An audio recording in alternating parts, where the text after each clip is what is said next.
What's going on, guys? Welcome back to another aquascape tutorial. So recently I set up a tank that was just meant to be for growing out plants and plant storage, that kind of thing. So I just kind of put them in randomly, but it looks so good that I want to do a proper scape like it, like a Dutch style aquarium. I've never done that before. Should look really good. And yeah, this is the tank that I'm talking about. Look, it's so cool, isn't it? Like keeping the plants in their own sections, not like completely strictly, letting them sort of merge kind of into zones. But I kind of did it by accident. Like I said, I just chucked these in there and they just started growing really well and looking really cool. So I want to do that again, but in a more sort of structured way, a little bit of hardscape as well. I know that most of the Dutch style tanks don't have much hardscape and they just use the plants for the structure, but I like hardscape, so I want to do a little bit. And this is the tank light and filter unit we're going to be using. All of this is from Superfish. It's one unit that you all buy together as a kit. It's absolutely brilliant. We've got a 90 litre Opti-White tank, a really cool looking light. It's, you know, it's only one power, so it's nice and simple, but it's designed to be just the right amount of power, you know, for that base layer where you're going to be having the plants growing from.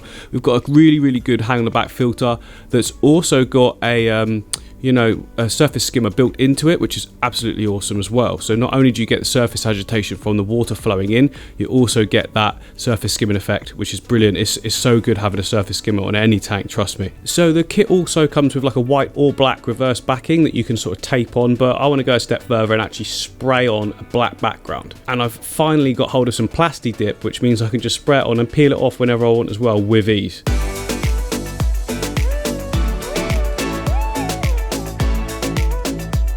So normally I just use like limo tint vinyl and put it on the back, but I thought I'd try this and just give it a go. It's quite simple to do. You just want to mask up the whole back of the tank so you can't get any overspray on the glass panels. I'm just using some newspaper and some electrical tape. So that is everything masked and taped up. Now I would love to be able to spray it all in here, but at the end of the day it's an aerosol. It's not a good idea. I've got to take it outside to do it and it's freezing cold.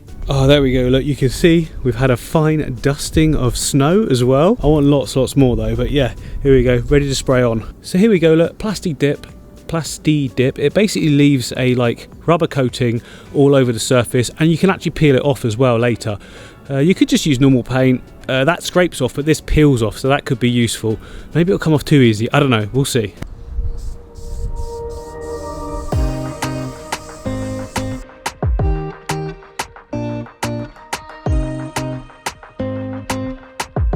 Right, so that's just one sort of thin layer that I've laid down. I'll put on some more layers. Though you did see some little blobs that went on there. It won't matter because once it's all on there thick, it'll be just a complete black sheen to it. It looks black now on camera, but it's actually kind of see-through. So yeah, one more layer probably should do it. It says to wait 4 hours for that coat to dry. I'm just going to get the hairdryer on it and then do another one, and then it'll be done. Click subscribe.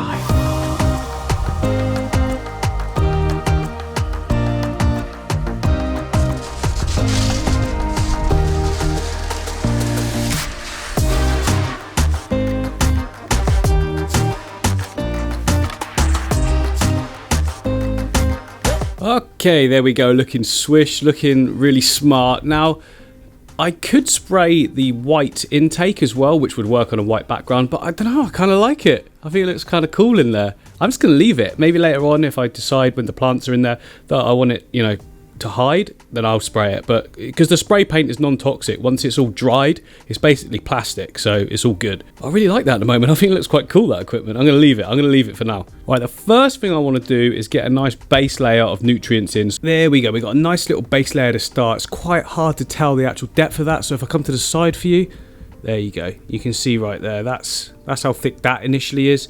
Mainly I'm putting this down for two reasons. One, it's just going to fill out that gap so you don't have to put so much decorative sand down. It's also going to provide nutrients to the roots. And another main reason is that I can now put like rounded rocks on top of that without them falling over. So hopefully you guys can see what I've done there. I've overlapped the two sort of strata types. Oh, strata types, yes. I've put sand on top of the base layer.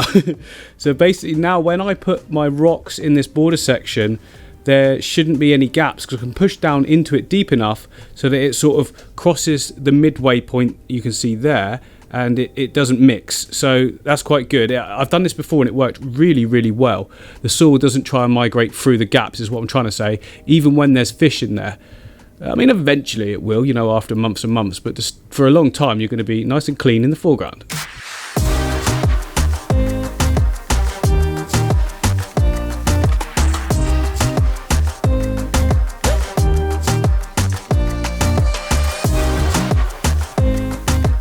Right, so I really like how that's starting to look, but it does feel a little bit flat. Now, it is going to feel flat because that's what I'm going for in this foreground, because it's going to be like, boom, explosion of colour behind it. But I feel like in this middle section here, we can remove these two and put something sort of higher, a little bit higher. Now, the problem is, these are the biggest rocks I've got, so I'm going to have to, you know, place a few together and just create an illusion of a larger rock, I think. Sometimes you just got to do these things to try and create the result. But if I can't, I am happy with that. I'm just going to continue and try and improve if I can.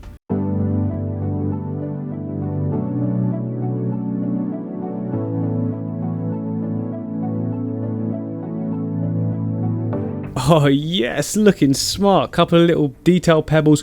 By the way, these are little cobbles that I got. I sourced them locally. I found them, and you know, I just took a few of them. All good. Did I clean them off? No. I've done this before lots of times. It's never an issue. Don't worry, guys.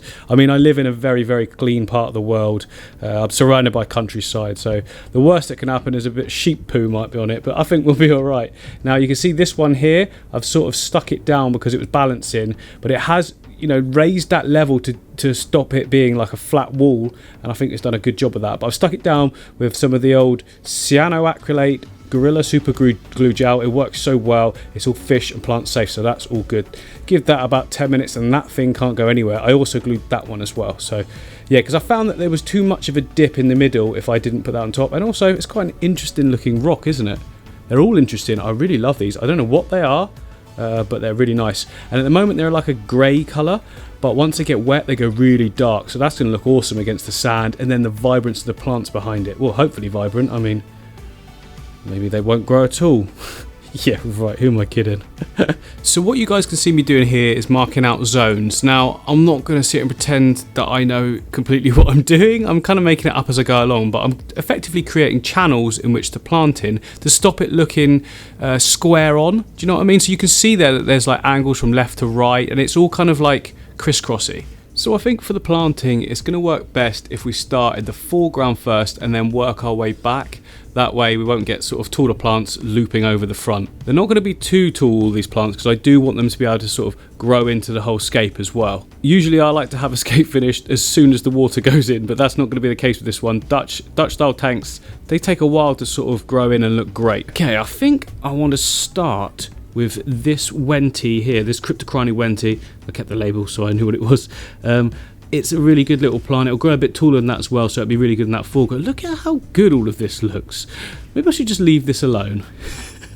No, it'll be even better in the new tank, won't it? So yeah, I'm going to use that Crypt Wenty. I'm going to use that Crypt as well, which is the Tropica one, I think. I think it is anyway. And I'll get those in first, get a few other things going. I'll just put it all on the screen and label up what I'm doing anyway.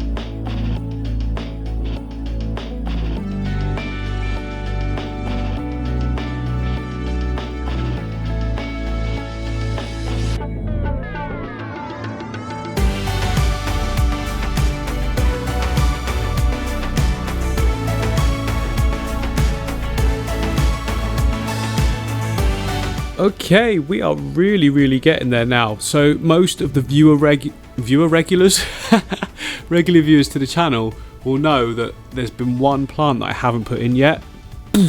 Oh, missed it. Pearlweed. I'm going to put it in that last back corner over there, and it should grow nice and compact and keep it nice and trim along with everything else. It's going to be a lot of maintenance going on in this tank, but I'm up for it. I really am. Oh, I've got more foreground plants to go in as well, but we'll do that at the end because I think I can be quite sort of particular with that sort of. I don't know, I don't want to overcrowd it, but I want to have some nice details in different areas. Like for instance, that S Repens that's in there now is actually looking really nice, isn't it? Might want just a couple more of those and some Hydroculture Japan, something like that, and then that's it. Because I definitely want to keep that contrast between the foreground and then all the plants that can be growing up to the top, remember. It won't be short and shallow like that, it'll go all the way to the surface. So it'll be quite cool to keep the foreground really bare and sandy, like a beach.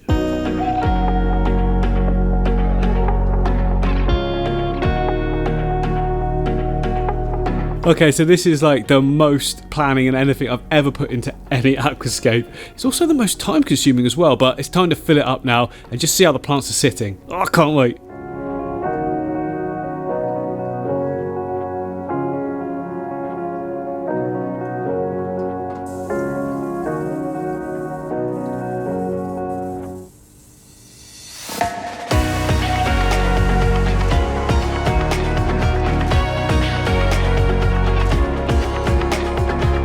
Okay, we're filled up and we are bubbling like crazy. So that's all the sort of micro bubbles that would be in the water.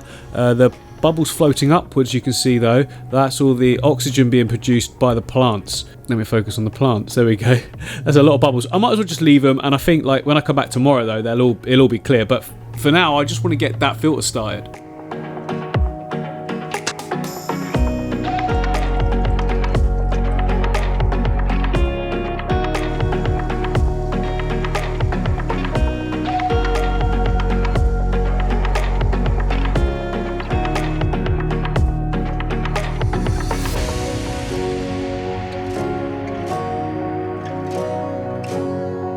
Right guys, so it's now the next day, and as you can see, the tank is looking insane. All the plants are stood up. It's looking good, but there is an issue. So yeah, like I say, everything's looking great, but the problem we've got is, see that little middle section there? Focus please, there we go. It's getting blown down by the flow of the filter, sort of pushing it downwards.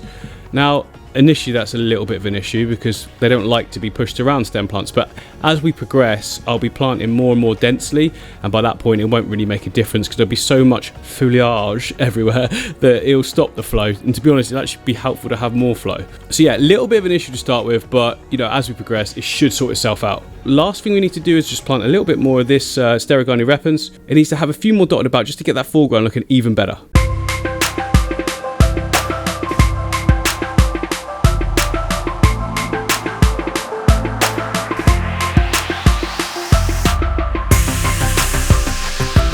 Oh yeah guys, and a final thing that I've added here is the Ludwigia Rubin. You can see right in the background now. I remembered I had some more of it dotted about, and I just think it complements the sort of reddy pinkishness of the rotundifolia on that side. So yeah, that's what you want to do. You don't want to block it out like too heavy in one colour. So look, everywhere's got a little bit of everything. Oh, it's going to look so good when this grows in.